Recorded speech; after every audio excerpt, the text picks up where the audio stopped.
আল্লাহ নবী বললেন, শোনো সাহাবীরা, আমি যখন বলেছিলাম কালু বালা, আমার কণ্ঠের সাথে কণ্ঠ মিলিয়ে সাইয়েদনা আদম আলাইহিস সালাতু ওয়াস সালাম থেকে শুরু করে কিয়ামতের আগ পর্যন্ত যত আদমের সন্তান দুনিয়ার মধ্যে আসতেছে এসেছিল, সব রূহগুলি আমার কণ্ঠের সাথে কণ্ঠ মিলিয়ে বলেছিল বালা, অবশ্যই অবশ্যই আপনি আমাদের রব হিসাবে যথেষ্ট। আল্লাহ রাব্বুল আলামিন বললেন, দেখো যারা নিশ্চয়ই অতীতে বলিয়াছিল আমাদের রব আল্লাহ,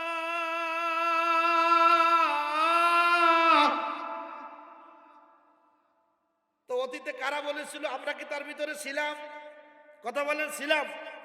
আমেরিকার প্রেসিডেন্ট ছিল, বাংলাদেশে যারা নেতৃত্বে আছে তারা ছিল, গোটা পৃথিবীর লোকেরা ছিল, মুসলমান, হিন্দু, বৌদ্ধ, খ্রিস্টান, নাস্তিক, আস্তিক যারাই আছে সব রূহগুলি ছিল। সকলে মিলে আল্লাহ রাব্বুল আলামিনের কাছে স্বীকৃতি দিলেন, আল্লাহ আপনি আমাদের রব হিসাবে যথেষ্ট। আল্লাহ পাক রব্বুল আলামিন আমাদেরকে দুনিয়াতে পাঠিয়ে দিলেন এটা প্রমাণ করার জন্য। মিল্কি ও গ্যালাক্সির মধ্যে আল্লাহ তাআলা আমাদেরকে পাঠালেন, ছোট্ট একটা গ্যালাক্সি। আল্লাহ বললেন সুম্মা ইস্তেকামু, আল্লাহ কামু বলতে পারতেন কিন্তু ইস্তেকামু বলেছেন। আরবি গ্রামারে যদি হরফ বেড়ে যায় তাহলে অর্থ বেড়ে যায়। আল্লাহ সুম্মা কামু বলতে পারতেন কিন্তু ইস্তেকামু বলেছেন, এটা কিয়াম থেকে এসেছে শব্দটা। আল্লাহ রাব্বুল আলামিন বলেন, অতঃপর যারা এই কথার উপরে, যারা বলেছে আমাদের রব আল্লাহ, এই কথার উপরে দৃঢ়ভাবে আঁকড়িয়ে ধরেছে, দৃঢ়ভাবে, ইস্তেকামু মানে দৃঢ়ভাবে, শক্তভাবে, মজবুতের সাথে যারা ইস্তেকামতের সাথে এই কথার বুনিয়াদের উপরে রয়েছে, যারা থাকবে তাদের ব্যাপারে আল্লাহ রাব্বুল আলামিন জান্নাতের সুসংবাদ দিবেন, পুরস্কার দিবেন, সে কথাই বলছেন। আমি একটু ইস্তেকামার উপরে কথা বলি। দৃঢ়ভাবে আঁকড়িয়ে ধরা, শক্ত করে মজবুত করে আঁকড়িয়ে ধরা। আপনারা দেখেছেন টর্নেডো হয়েছে, আইলা হয়েছে, সিডর হয়েছে, দেশে হয়েছে না? সিডর হয়েছে না? যখন সিডর হয়েছে, সিডর থেমে যাওয়ার পরে কি সব গাছগুলি সিডর চলাকালীন ভেঙে গিয়েছিল? যায়নি। কিছু গাছ সিডর হওয়ার পরেও, আয়লা হওয়ার পরেও, টর্নেডো হওয়ার পরেও কিছু গাছ মজবুতের সাথে, ইস্তেকামতের সাথে জমিনে দাঁড়িয়েছিল। কথা বলুন ঠিক কি না? প্রিয় ভাইরা আমার, এই যে দৃঢ়ভাবে দাঁড়িয়ে থাকলো, কত বড় ঝড় আসলো, জলোচ্ছ্বাস হলো, দীর্ঘক্ষণ বৃষ্টি হলো, অধিকাংশ গাছ পড়ে গেল, কিন্তু কিছু গাছ শপথ করলো যে কোনো অবস্থাতেই যত ঝড় হও না কেন, বাতাসের তীব্রতা যতই বাড়ো না কেন, আমি আমার অস্তিত্ব থেকে বিলীন হব না, আমার জায়গা থেকে আমি উঠে পড়বো না। কথা বলুন ঠিক কিনা? কিছু গাছ এরকম শপথ করে দাঁড়িয়েছিল। ঠিক ঘন্টার পরে ঘন্টা বড় বড় জলোচ্ছ্বাস আর বড় বড় বন্যা, এটা চলে গেল, কিন্তু গাছ গাছের জায়গায় তাকে সরাতে পারে নাই। এটা হলো ইস্তেকামাত। দুনিয়াতে আমরা আল্লাহকে বলে এসেছি, আল্লাহ আমরা তোমার গোলাম, তুমি আমাদের রব। আল্লাহ বলছে যাও দুনিয়ায় যাও, ওখানে আমার সৃষ্টির বাহিরে কিছু নাই। সেখানে গিয়া তুমি যদি ইস্তেকামতের সাথে ধরে রাখতে পারো, শক্ত মজবুতের সাথে যদি তুমি টিকে থাকতে পারো, তাহলে এই কথা প্রমাণিত হবে যে তুমি আমার গোলাম, আমাকে রব হিসেবে স্বীকৃতি দিয়েছো। এটা সত্য প্রমাণিত হয়েছে, তোমার জন্যই আমি রেখেছি জান্নাত। আওয়াজ করে বলুন সুবহানাল্লাহ। মিথ্যা প্রতিশ্রুতি চলবে না। ইসলামের উপরে যারা ইস্তেকামতের সাথে দাঁড়িয়ে আছে, চতুর্দিক থেকে ডাকছে, তারপরও কিছু মুসলমান ইস্তেকামতের সাথে দাঁড়িয়ে আছে, ইসলামের উপরে টিকে আছে, তাদেরকে কোনো লোভ লালসা কোনোভাবেই তাদেরকে পাকড়াও করতে পারতেছে না। কথা বলুন ঠিক কিনা? কত মামলা হামলা, জেল, জুলুম, জরিমানা, কত ধরনের নির্যাতন চলতেছে, তারপরেও কিছু লোক দুনিয়ার কাছে মাথা নত করে না, কারণ তারা স্বীকৃতি দিয়েছে আমাদের রব হলো আল্লাহ। আল্লাহর পথে থাকতে গেলে, ইস্তেকামতের সাথে থাকতে গেলে, আমার উপরে ঝড় আসবে, বন্যা আসবে, সিডর আসবে, অন্যায় অত্যাচার, জুলুম, নির্যাতনের স্টিম রোলার আসবে, কিন্তু আমাকে আল্লাহর রাস্তার উপর থেকে সরা যাবে না, কারণ আল্লাহকে পাওয়ার ধান্দা করতে হবে, আর আল্লাহকে পাওয়ার সিঁড়ি হলো আল্লাহর রাস্তায় পড়ে থাকা, গন্তব্য হলো জান্নাত। আল্লাহর জান্নাতের মেহমান হতে গেলে, আল্লাহর সন্তুষ্টি লাভ অর্জন করতে গেলে আল্লাহর রাস্তার উপরে ইস্তেকামতের সাথে থাকতে হবে, কোনোভাবেই এদিক ওদিক করা যাবে না। লা ইলাহা ইল্লাল্লাহু ওয়া লা ইলাহা ইল্লাল্লাহ। মুনাফিকদের মতো এই দিক আর ওই দিক, কতক্ষণ এদিক আর ওদিক করা যাবে না। বন্ধুগণ আমার, দাবির বেলায় সবাই বলে আমরা মুসলমান, কিন্তু দেখেন নেতৃত্বের জায়গায় একদল মুসলমান হজ করেছে, দাড়ি রেখেছে, টুপি আছে, গায়ের মধ্যে জুব্বাও আছে, নামাজও পড়ে মসজিদে, কিন্তু তাদের নেতা বানায় সমাজের নেতা, তার আদর্শের নেতা, তার নেতৃত্বের নেতা সবগুলো মদখোর, গাঁজাখোর, বেনামাজি, জনগণের মাল আত্মসাৎ করে, লুণ্ঠন করে, মানুষের উপরে স্টিম রোলার চালায় নির্যাতনের। তাদেরকে আদর্শের নেতা মানে, কিন্তু আল্লাহর নবীকে আদর্শের নেতা হিসেবে মানে না, ঠিক কি না? কিন্তু নিজে মুসলমান দাবি করে, নিজে বলে আমি মুসলমান, বলে আমি মুসলমান, কিন্তু যখন নেতা মানবে মসজিদে একজন ইমাম নিয়োগ হবে। খেয়াল করেন, আপনারা কি আমার সাথে আছেন? আমার কথা শুনতেছেন? যে বয়ান শুনছেন তারপর তো আমার ডার চলে না, তারপরও কিছু কথা বলি। খেয়াল করুন প্রিয় ভাইরা আমার, মসজিদে ইমাম নিয়োগ হবে, মাথার তালু থেকে পায়ের পাতা পর্যন্ত দেখতে থাকে হুজুরের পাঞ্জাবিটা কেমন, হুজুরের দাড়ি কেমন, হুজুরের চোখ কেমন, হুজুরের হাঁটা কেমন, হুজুরের পা কেমন, ইমাম সাহেব কেমন দাঁড়াইলো, কোন দিকে ফিরলো, এরকম দেখতে থাকে। অথচ ইমামের কথা নামাজ পড়া ছাড়া আর কোনো জায়গায় আমরা শুনি না, ঠিক কিনা বলেন? এই ইমামকে বাছাই করার জন্য কত বিচার বিশ্লেষণ, কিন্তু যে লোকটা আপনার সমাজে নেতৃত্ব দিবে, আপনার জালমালের নিরাপত্তা, আপনার ধন সম্পদ সবকিছু যার হাত দিয়ে বন্টন হবে, সেই লোকটা নির্বাচন করার জন্য, নির্বাচিত করার জন্য, বাছাই করার জন্য কোনো ধরনের বিচার বিশ্লেষণ নাই। মদখোর আসুক, গাঁজাখোর আসুক, ধান্দাবাজ আসুক, চান্দাবাজ আসুক, যেই আসুক সেই আমার নেতা, আমার দলের হইলে হইছে। কথা বলুন ঠিক কিনা? প্রিয় ভাইরা আমার, মসজিদের ইমাম বাছাই করার জন্য যদি এত বিশ্লেষণ হয়, সমাজের নেতা বাছাই করার জন্য তার থেকেও চুল সেরা বিশ্লেষণ করা দরকার। কথা বলা ঠিক কিনা? কোন মুসলমানের মাথার পরে বাম রাম নাস্তিক মোরতাদ নেতৃত্ব দিতে পারে না। আওয়াজ করে বলো ঠিক কিনা? বাংলাদেশের মুসলমান এখন আর বেনামাজির নেতৃত্ব মেনে নিবে না, নিবে। পানি খেতে হবে।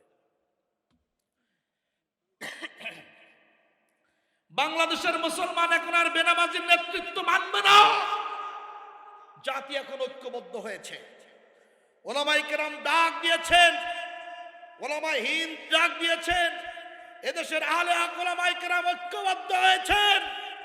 কাজী এদেশের মুসলমান এতদিন আফসোস করতেছিল কখন আমাদের মুসলিম মিল্লাতের মুসলমান ইমানদার নেতা আসবে, আমরা তাদের পিছনে ছুটব। এখন একটা সময় এসেছে, এই সময় যদি তারা তাদের সেই আসল পরিচয় দিতে না পারে তাহলে তাদের কপাল পুড়ে যাবে। কথা বলুন ঠিক কি না? প্রিয় ভাইরা আমার, কোন দল বিষয় নয়, আপনি যে দলের নেতা হন না কেন হইতেই পারেন, কিন্তু যদি আপনার নেতার আদর্শ সে যদি বেনামাজি হয়, আপনি মুসলমান, নামাজি লোক কোনদিন বেনামাজির সাথে সম্পর্ক করতে পারে? আল্লাহ রাব্বুল আলামিন বলেছেন,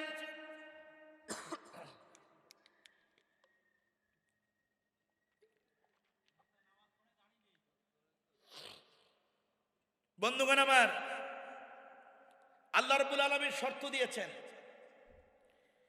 ইত্তাকুল্লাহ ওয়া কুনু মা'আস সাদিকিন। আল্লাহর জান্নাতে যেতে গেলে, জীবনের গুনাহগুলি ক্ষমা করাতে গেলে দুইটা গুণ থাকতে হবে। এক নম্বর, দুনিয়াতে যতদিন বেঁচে থাকবো ভয় করবো আল্লাহকে। কাকে? আওয়াজ করে বলো মুসলমান, কাকে? জোরে বলুন আল্লাহ।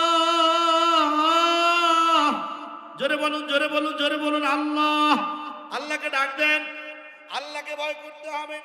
আল্লাহ রাব্বুল আলামিন বলেছেন, শোনো, ওয়াকুনু মা'আস সাদিকিন, আর সত্যবাদীদের দলে থাকতে হবে। যারা মিথ্যাবাদী, বেনামাজি, সুদখোর, হারামখোর, দাড়ি মোছ রাখে না, অপরিচিত জায়গায় যদি মৃত্যু হয়ে যায়, পরনের কাপড় না খোলা পর্যন্ত পরিচয় পাওয়া যাবে না। এটা কি মুসলমান নাকি মালাউন কি বাচ্চা হে? ঠিক কি না ভাইরা আমার? এইসব লোক, তুমি নামাজি, তাহাজ্জুদ গুজারি, তুমি তাহাজ্জুদ গুজার, তুমি মুত্তাকি, তোমার মাথার পরে নেতৃত্ব দেবে আর তুমি তার পিছনে দৌড়াও। আসো, কোরআন থেকে দলিল নাও। আল্লাহ পাক রব্বুল আলামিন কোরআনুল কারীমের 15 নম্বর পারা একটা সূরা রেখেছেন। সূরার নাম হলো ইসরাঈল। সূরা বানী ইসরাঈলের 8 নম্বর পৃষ্ঠা 2 নম্বর আয়াতের মধ্যে আল্লাহ পাক রব্বুল আলামিন বলেছেন, ইয়াউমা নাদউ কুল্লা উনাসিম বিইমামিহিম ফামান উতিয়া কিতাবাহু ফাউলাইকা ইয়াকরাউনা কিতাবাহুম ওয়ালা ইউজলামুনা ইল্লা ফাতিলা। সেদিন প্রত্যেক দলকে তার নেতা সহ ডাকা হবে।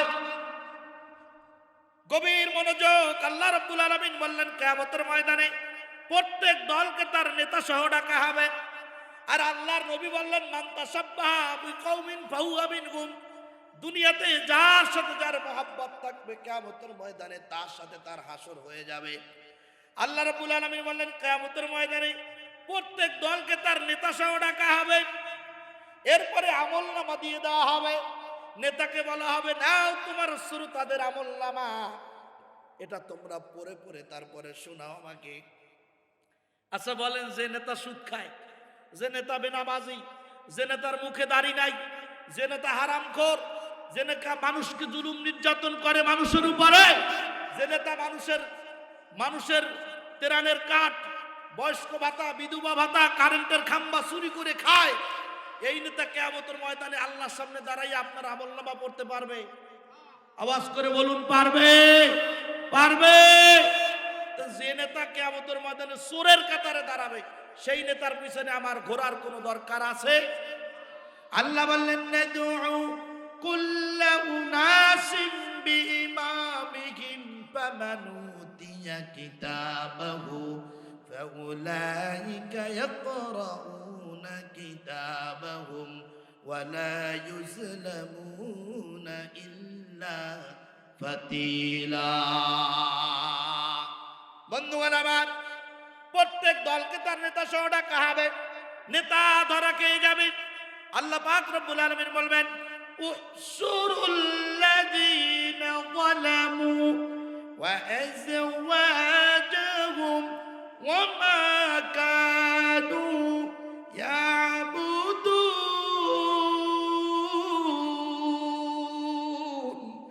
আল্লাহ রাব্বুল আলামিন বলবেন, এই জালেমদেরকে ধরো, পাকড়াও করো, ওয়া আযওয়াজাহুম, তার সাথী সঙ্গীদেরকে ধরো, ওমা কানু ইয়াবুদুন, এবং তাদের প্রভুদেরকে ধরো।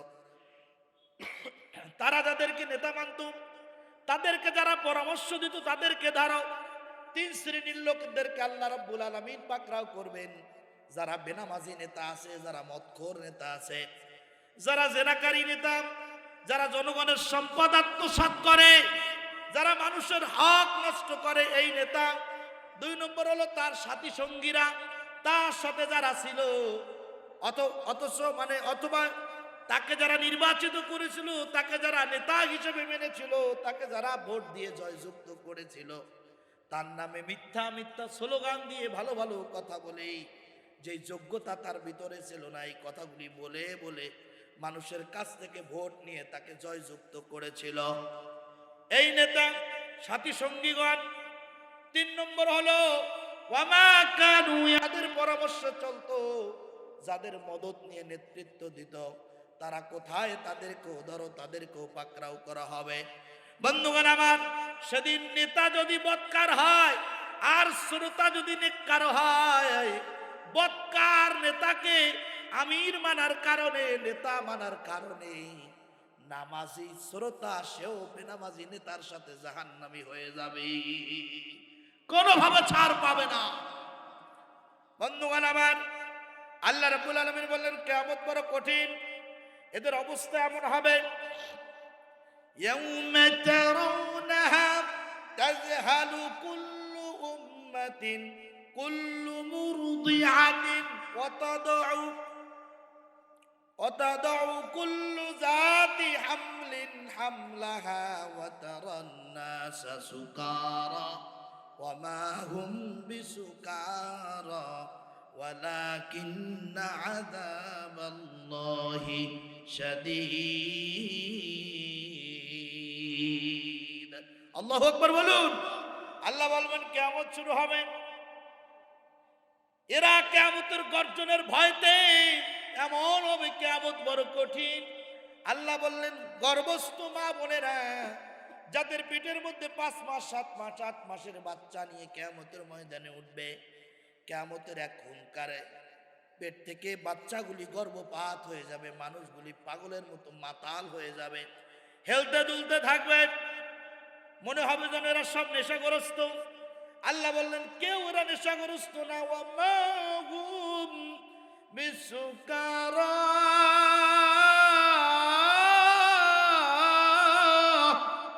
আল্লাহ বলবেন কেউ নেশাগ্রস্ত না। ও মালিক, তাহলে মানুষগুলো এত পাগলামি করতেছে কেন? আল্লাহ রাব্বুল আলামিন বলবেন ওয়ালাকিন্না আযাবাল্লাহি শাদীদ।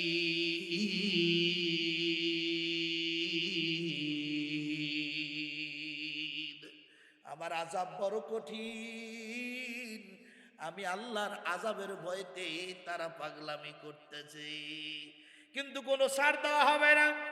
যতই পাগলামি করুক না কেন, যতই ভয় পাক না কেন, কোনোভাবেই তাদেরকে ছাড় দেওয়া হবে না।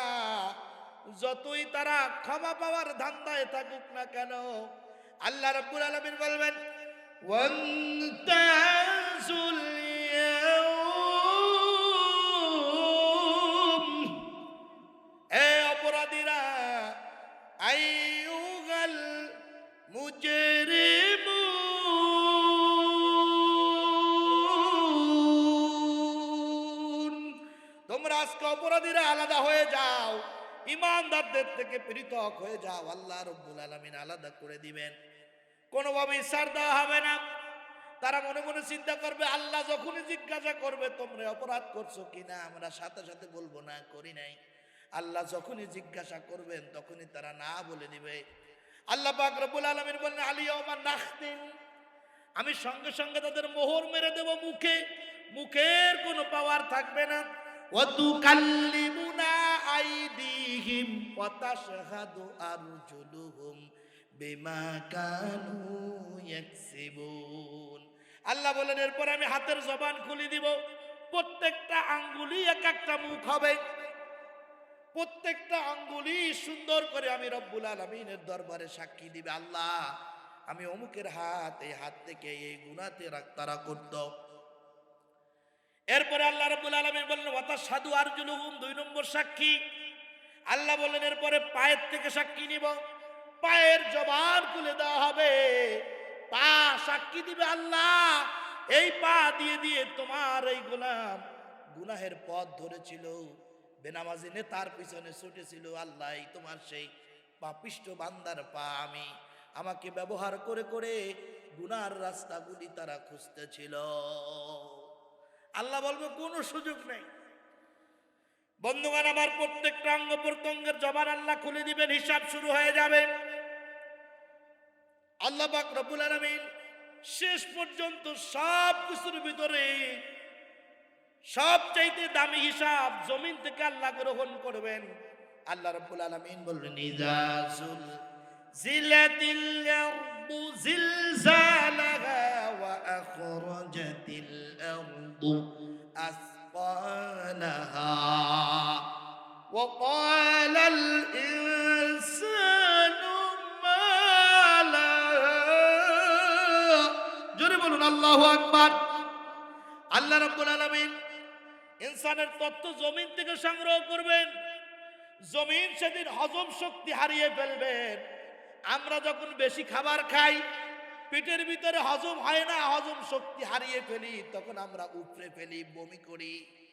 সেদিন জমিনকে আল্লাহ রাব্বুল আলামিন আজকে ধারণ করার ক্ষমতা দিয়েছেন। বান্দা রাতে গুনাহ করেছে কেউ জানে না, আল্লাহ জানেন আর জমিন জানে। জানে কি না? দিনের বেলা গুনাহ করেছে কেউ দেখে নাই, আল্লাহ দেখেছেন আর জমিন দেখেছে। বিমানে আকাশে উড়ন্ত অবস্থায় বিমানের ভিতরে অন্যায় করেছে, বিমান জমিনের সাথে সম্পর্ক ছাড়া আকাশে উঠতে পারে না। যে যেখানেই গুনাহ করুক না কেন, 100 তালা বিল্ডিং এর মাথার পরে বসে গুনাহ করেছিল। এই বিল্ডিংটার জয়েন্ট, এই বিল্ডিংটার গোড়াও কিন্তু মাটির উপরে, সম্পর্ক জমিনের সাথে। কাজেই জমিন সেদিন সব সাক্ষী দিয়া দিবে। পালানোর কোনো রাস্তা আছে? আল্লাহ বলবেন কুযু ফাগুল্লু,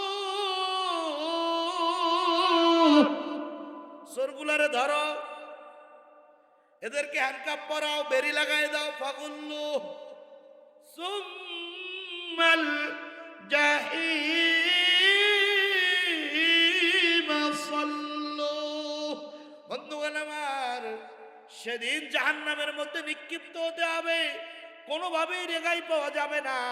কাজী যারা বেঈমান, যারা আল্লাহর গোলামি করে না, আল্লাহর গোলামদেরকে কষ্ট দেয়, তাদের সাথে বন্ধুত্ব স্থাপন করা যাবে না। তাবুকের যুদ্ধের ইতিহাস আপনারা জানেন।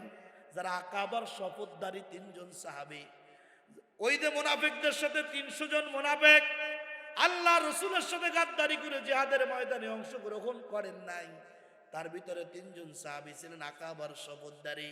প্রথম নাম্বার জন ছিলেন কাব বিন মালিক। বন্ধুগণ আমার, এদেরকে 50 দিন আল্লাহ শাস্তি দিয়েছিল। 50 দিন পরে আল্লাহ রাব্বুল আলামিন, লম্বা ইতিহাস, আমি ওইদিকে যাব না। 50 দিন পরে আল্লাহ গুনাহ ক্ষমা করেছেন, কিন্তু 2টা শর্ত দিয়েছেন। বলেছেন পয়গম্বর হে, তাদেরকে বলুন তারা যদি 2টা শর্ত মেনে নেয়, তাহলে আমি তাদের গুনাহগুলিকে ক্ষমা করে দিব। 1 নম্বর হলো ইত্তাকুল্লাহ,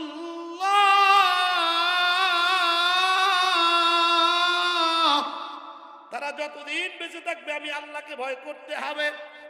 2 নম্বর শর্ত হলো ওয়াকুনু মা'আস সাদিকিন,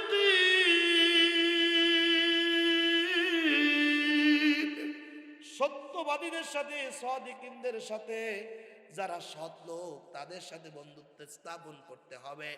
মরণ পর্যন্ত যতদিন দুনিয়াতে বেঁচে থাকবে, বেঈমানদের সাথে সম্পর্ক করলে তওবা টিকবে না।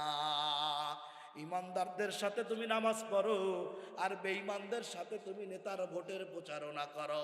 ইমানদারদের সাথে তুমি নামাজ পড়ো, নামাজ শেষ আবার বেনামাজির সাথে চায়ের আড্ডায় বসো। ইমানদারদের সাথে নামাজ পড়ো, আবার বেনামাজি বেঈমানকে তুমি তোমার নেতা, তুমি তোমার দলের আদর্শ নেতা হিসেবে মানো।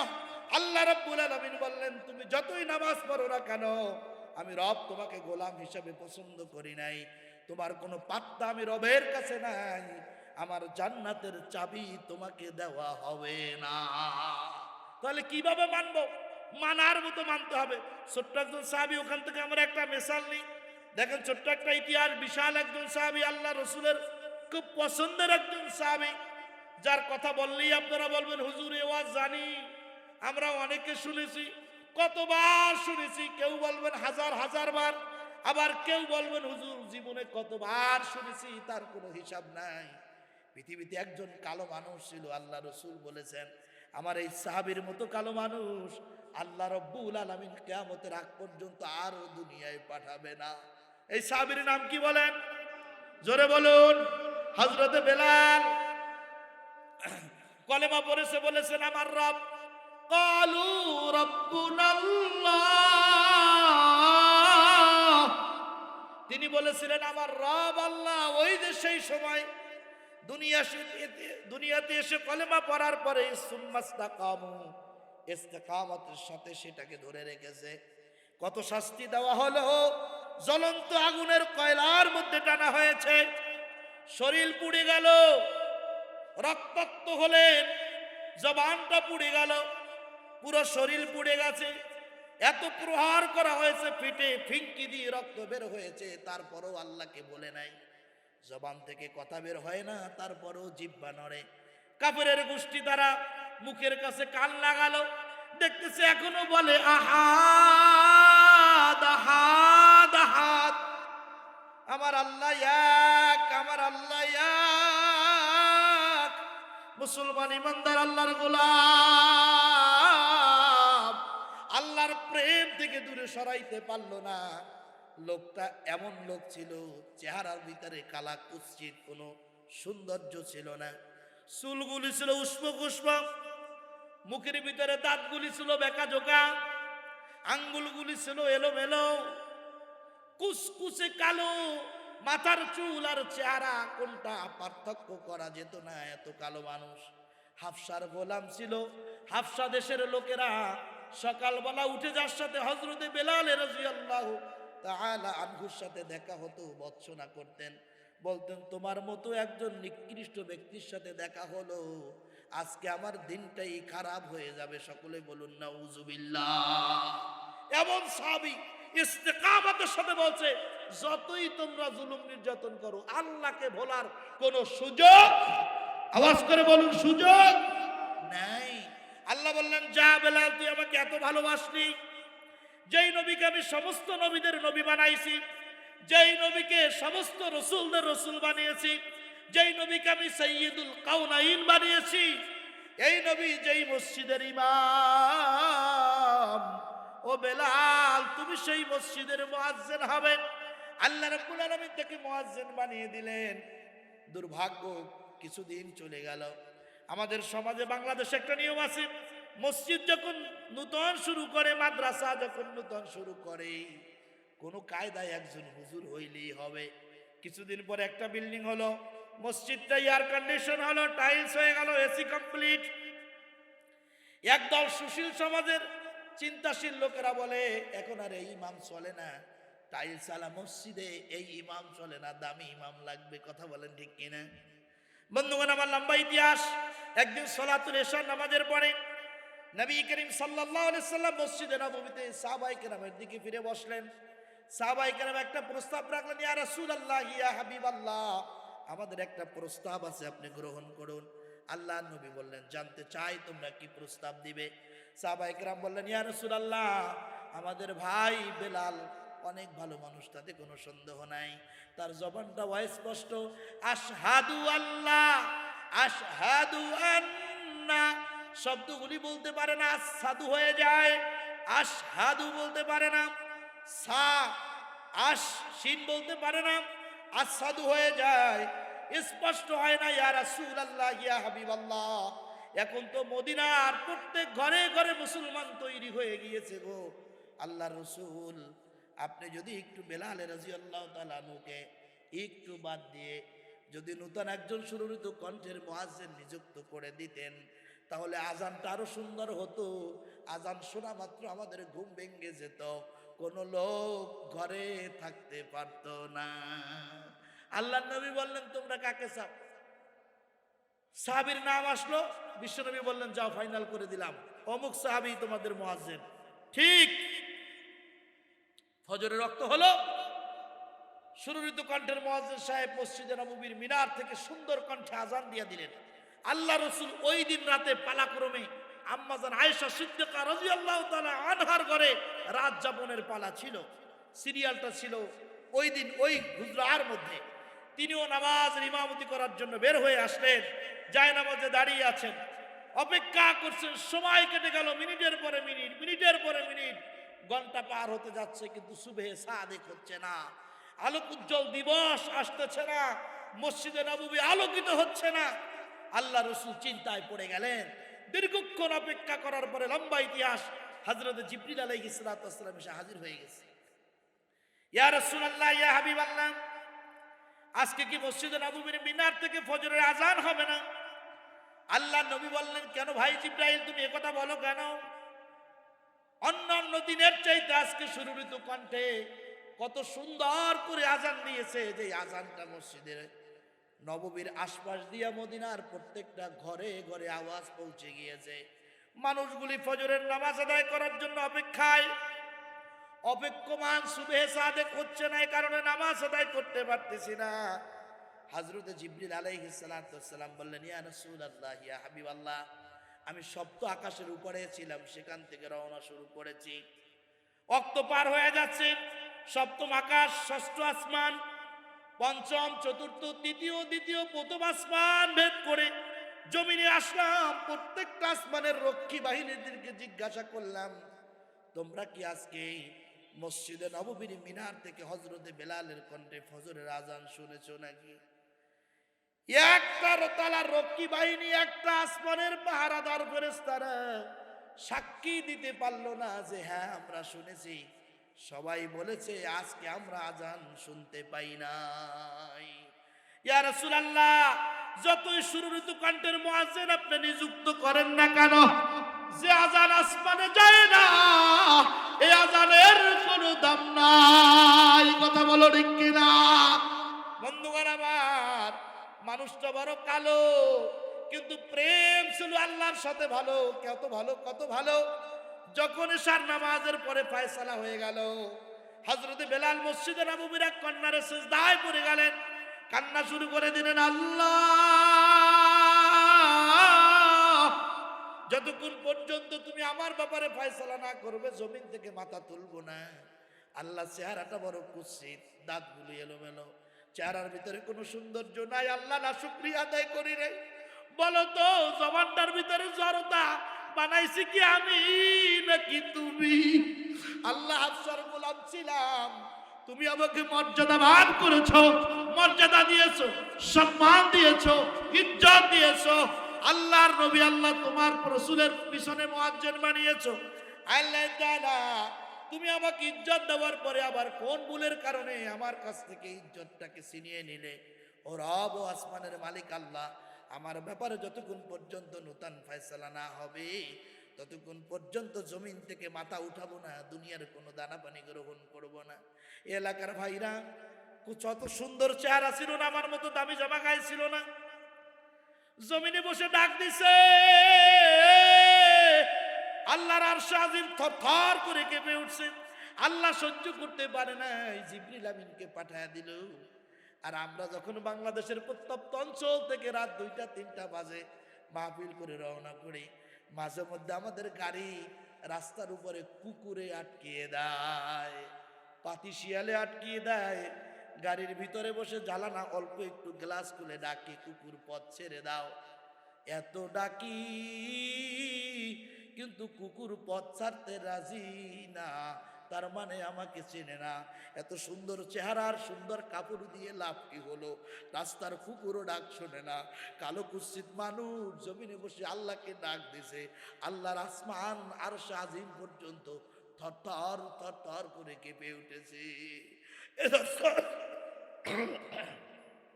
সুন্দর মানুষটা সুন্দর না, যার দিল সুন্দর ওই মানুষটাই আসলে প্রকৃত সুন্দর। কথা বলুন ঠিক কিনা? কাজে সম্পদশালী হওয়ার দরকার নাই, সুন্দর চেহারার দরকার নাই, এটা আল্লাহ যেমন পছন্দ তেমন দিবেন। সুন্দর একটা দিলের দরকার, সুন্দর একটা অন্তরের দরকার, সুন্দর একটা কলমের দরকার, সুন্দর একটা মস্তকের দরকার, যেই মস্তক অবনত করলেই আল্লাহ খুশি হয়ে যায়। সুন্দর একটা জিহ্বা দরকার, যে জিহ্বা দিয়ে আল্লাহর নাম জপলেই আল্লাহ রাব্বুল আলামিন আল্লাহর নাম ধরে ডাক দিয়ে আল্লাহ তার ডাকে সাড়া দিয়ে দেয়। বন্ধুগণ আমার, বেলাল রাদিয়াল্লাহু তাআলা আনহুর ব্যাপারে জিবরিল আমিন বললেন, ইয়া রাসূলুল্লাহ, ইয়া হাবিবাল্লাহ, কোনো কথা হবে না। আল্লাহ আপনাকে ধমক দিয়েছেন। আল্লাহ বলেছেন যতক্ষণ পর্যন্ত বেলাল মসজিদে নববীর মিনার থেকে আজান না দিবে ততক্ষণ পর্যন্ত আমার হাবিব যতই অপেক্ষা করুক না কেন এই দুনিয়ায় সুবহে সাদেক হবে না। যদি কিয়ামত পর্যন্ত না দেয় তো কিয়ামত পর্যন্ত এই দুনিয়া আর কোনোদিন সুবহে সাদেক হবে না, অন্ধকারাচ্ছন্নই থেকে যাবে। কাজী আমার হাবিবকে বলে দাও, যদি সুবহে সাদেক দেখতে চায়, আলোক উজ্জ্বল দিবস দেখতে চায়, তাহলে যেন আমার বেলালকে দিয়া আবার আজান শুরু করে। আহা, কেমন প্রেম ছিল তাদের রবের সাথে, আর আমাদের কেমন প্রেম। রাস্তার কুকুর আমার কথা শোনে না। আর বেলালের কথা আল্লাহ ডাক দিলে আল্লাহ বলে আল্লাহ সহ্য করতে পারে না। আল্লাহ বলে বেলাল কি চাও? ফাজকুরুনি আযকুরুকুম।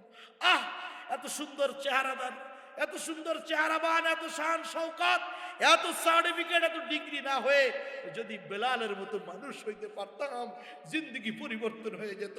কথা বলুন ঠিক কিনা? মেরে ভাই ও দোস্ত, আল্লাহ রাসূল বলেছেন মান তাশাব্বাহা বিকওমিন ফাহুয়া মিনহুম। দুনিয়াতে তুমি যার সাথে যেভাবে মহব্বত করবে আল্লাহ রাব্বুল আলামিন তার সাথেই তোমাকে হাসর করায়া দিবে। কাজেই খুব খেয়াল, খুব সতর্ক, কোনোভাবেই বেনামাজি, বেঈমান, মদখোর, হিরোইনখোর, ফেন্সিডিলখোর, জুলুম নির্যাতনকারী, জেনাকারীর সাথে মুসলমান ইমানদারের সম্পর্ক থাকতে পারে। যতই নির্যাতন হোক না কেন, যতই হুমকি দামকি আসুক না কেন, ইসলামের উপরে আমাদেরকে টিকে থাকতেই হবে ইনশাআল্লাহ। কথা বলুন ঠিক কিনা? প্রিয় ভাইরা আমার, সামনে আমাদেরকে পরীক্ষা দেওয়ার সময় আসছে। আহলে হক ওলামায়ে কেরাম ঐক্যবদ্ধ হয়েছে। ওলামায়ে কেরাম আমাদেরকে যখনই ডাক দিবে, আমরা তখনই আল্লাহর দ্বীন বিজয়ের জন্য প্রয়োজনে কাপড়ে কাপড় মাথায় বেঁধে ময়দানে হাজির হয়ে যাব। পারবো তো ইনশাআল্লাহ? বন্ধুগণ আমার, প্রস্তুতি নাও। আল্লাহর দ্বীন বিজয়ের মেহনতের সাথে আমাদেরকে একমত পোষণ করতে হবে। বাতিলের সাথে আতাত করা মুসলমানের কাজ না। কথা বলুন ঠিক কিনা? 2 নম্বর কথা হলো ইস্তেকামাত শব্দের অর্থ হলো একদম দৃঢ়ভাবে ইসলামের উপরে দাঁড়িয়ে থাকতে হবে, সোজা। এইদিকে মদে ডাকতেছে যাব না, সুদে ডাকতেছে যাব না, শয়তান তশকিল করতেছে নামাজ ছেড়ে দাও ছাড়বো না, আর একজন তশকিল করতেছে হারাম উপার্জন করার জন্য, হারাম উপার্জন করব না। একদম স্টিল কথা হলো this is the book about which there is no doubt জালিকাল কিতাব লা রাইবা ফি guidance for those conscious of Allah হুদাল লিল মুত্তাকিন। জোরে বলুন আল্লাহু আকবার। আল্লাহ বলছে আমি তোমাদেরকে এই তত্ত্বগুলি এমন কিতাবে দিয়েছি যে এই কিতাবের ভিতরে কোনো সন্দেহ নাই। কিতাবের কাছে যদি তুমি আসো, যত বড়ই গুনাহগার হও না কেন, তোমাকে আমি আল্লাহর সাথে সম্পর্ক করায়া দিবে। বন্ধুগণ আমার, কাজেই কথা শেষ। যদি আল্লাহর জান্নাতে যেতে চাই, আল্লাহ বলছে এমনি এমনি যাবা না, আমি তোমাদেরকে রিসিপশনের ব্যবস্থা করব। যারা আমাকে বলেছো আমাদের রব আল্লাহ এবং এই কথার উপরে ইস্তেকামতের সাথে দাঁড়িয়ে আছো, আল্লাহ বললেন তাদের যখন মৃত্যুর সময় এসে যাবে, তাতানাজ্জালু আলাইহিমুল মালাইকা, আমি আল্লাহ ফেরেশতা পাঠিয়ে দেব। ফেরেশতাদের সংখ্যা হবে, হাদিসের ভিতরে এসেছে 70,000 সংখ্যা হবে। কত হাজার? কথা বলুন। 70,000 ফেরেশতা আসবে।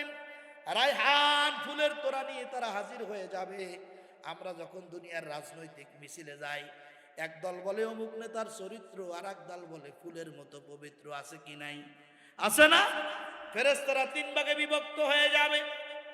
একদল ফেরেশতা বলবে আল্লাহ তাখাফু, এগুলা দুনিয়ার জগৎ পাড়ি দিয়ে তুমি কবরে আসবে, ভয় পাচ্ছ, ভয় নাই, তোমার কোনো ভয় নাই। আর একদল সঙ্গে সঙ্গে বলবে ওয়ালা তাহজানু, তুমি চিন্তা করতেছো ছেলে মেয়ে বিবি বাল বাচ্চা সব কিছুতে তুমি কবরে কিভাবে একা থাকবে।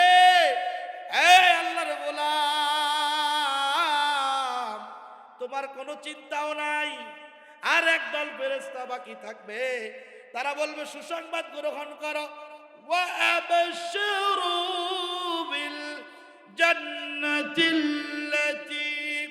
কুনতুম তুআদুন। বলবে ওই জান্নাতের আশায় থাকো, প্রতীক্ষা করতে থাকো, অপেক্ষা করতে থাকো, তোমার এখনো মৃত্যু হয় নাই। জান্নাতের প্রতিশ্রুতি দেখা দিবে, বলবে যে এই জান্নাতের প্রতিশ্রুতি তোমাদেরকে দেওয়া হতো, এই জান্নাত দেখো তোমার অপেক্ষায় আছে। কাজী তোমার কোনো ভয় নাই। নাহনু আউলিয়াউকুম ফিল হায়াতিদ দুনিয়া ওয়া ফিল আখিরা ওয়া লাকুম ফিহা মা তাশতাহি আনফুসুকুম ওয়া লাকুম ফিহা মা তাদউন। আল্লাহ বললেন ফেরেশতারা তোমরা বলে দাও, ফেরেশতারা বলবে দুনিয়াতেও তোমাদের বন্ধু ছিলাম, মরণকালে যাতে তোমার কলেমা থেকে তুমি দূরে সরে না যাও, এজন্য কলেমার তালকিন করাতে এসেছি। কবরেও তোমাদের বন্ধু থাকবো, তোমার হাসরের ময়দানেও আল্লাহ বন্ধু বানায় দিবে, জান্নাতের মধ্যেও আল্লাহ রাব্বুল আলামিন বন্ধু বানাবে। আল্লাহু আকবার বলো। কাজেই জান্নাতে যেতে গেলে আল্লাহর রাস্তার উপরে ইস্তেকামতের সাথে থাকতে হবে। পারবো তো ইনশাআল্লাহ? কথা বলুন, পারবো তো ইনশাআল্লাহ? কে কে রাজি আছে আল্লাহকে হাত উঁচু করে দেখাই। নারায়ে তাকবীর। আল্লাহ আমাদের সবাইকে কবুল করুন, জোরে বলুন আমিন। যুব সমাজের আজকের এই মাহফিল ইন্তজামিয়া কমিটির এই আয়োজনকে আল্লাহ কবুল করেন, সবাই বলি আমিন। আমরা একটা শপথ নিলাম, ছাত্র জামাত নিয়ে আল্লাহ রাস্তায় বের হয়েছিলাম। কাকরাইলের একজন মুরব্বী আমাদের খুলনামার কাজে, তিনি একদিন বললেন যে কিছু পারে নাই তোমার মামুর, কিন্তু কোনো আমল শিখতে পারে নাই, 40 দিন থাইকা তোমার কথা শুনছে, আমিরকে মানার যোগ্যতা তার ভিতরে চলে আসছে, আর কিছু পারে নাই, এই লোকটা সাকসেস হয়ে গেছে। আর একটা লোক তাহাজ্জুদ শিখছে, কোরআন শিখ পড়া শিখছে, কিতাব পড়া শিখছে, এরপরে আমল করা শিখছে, 6 সিবত শিখছে, কোনো কিছু ঘাটতি নাই, কিন্তু আমিরের একটা কথাও শোনে নাই, ও কিচ্ছু পারে নাই। কথা বলুন ঠিক কিনা? কারণ যে আমিরকে মানার যোগ্যতা অর্জন করে, সে আল্লাহ রসুলকে মানার যোগ্যতা আল্লাহ তার ভিতরে দিয়ে দেয়। আর আল্লাহ রসুলকে যে মানতে পারবে সে তো আল্লাহর ওলি হয়ে যাবে, আল্লাহর বন্ধু হয়ে যাবে। কথা বলুন ঠিক কিনা? তো কাজেই আমরা আজকে একটা শপথ নিলাম, যুবক ভাইরা আজকে আয়োজন করেছে, এই আয়োজন থেকে আমরা একটা শপথ নিয়েছি, জীবনে যত ঝড় ঝাপটা, যত জুলুম নির্যাতন আসুক না কেন, কোনোভাবেই আমরা ইসলামের পথ থেকে দূরে সরব, ওলামায়ে কেরামের সোহবত ছাড়া দূরে যাব। আলেমরা হলেন নবীদের ওয়ারিস, একদল শয়তান বাইরে এখন বর্তমান সমাজে, আলেম ছাড়া ওরা মুরব্বী নিজে কিন্তু বের করে নেয়। আরে ওহির এলেম যাদের কাছে আছে, যারা কোরআন পড়তে পারে, ব্যাখ্যা করতে পারে, হাদিস পড়তে পারে, তারা ছাড়া আবার মুরব্বীকে মুসলমানদের, কথা বলুন ঠিক কিনা? ওহির এলেম যাদের কাছে নাই, ওরা শয়তানের মুরব্বী, ইমানদারদের মুরব্বী হইতে পারে না। কাজী আমরা ওলামায়ে কেরামের সোহবতে থাকবো, আলেমদের দোয়া নিয়ে, ওলামায়ে কেরাম যা বলে আমরা সেই পথেই চলবো। আল্লাহ তৌফিক দান করুন, সকলেই বলি আমিন। প্রিয় ভাইরা আমার, আপনাদের কাছে আকুল আবেদন, এই জানুয়ারি মাস আসতেছে, আমাদের খুলনাতে অনেক নুরানি মাদ্রাসা আছে, আছে না?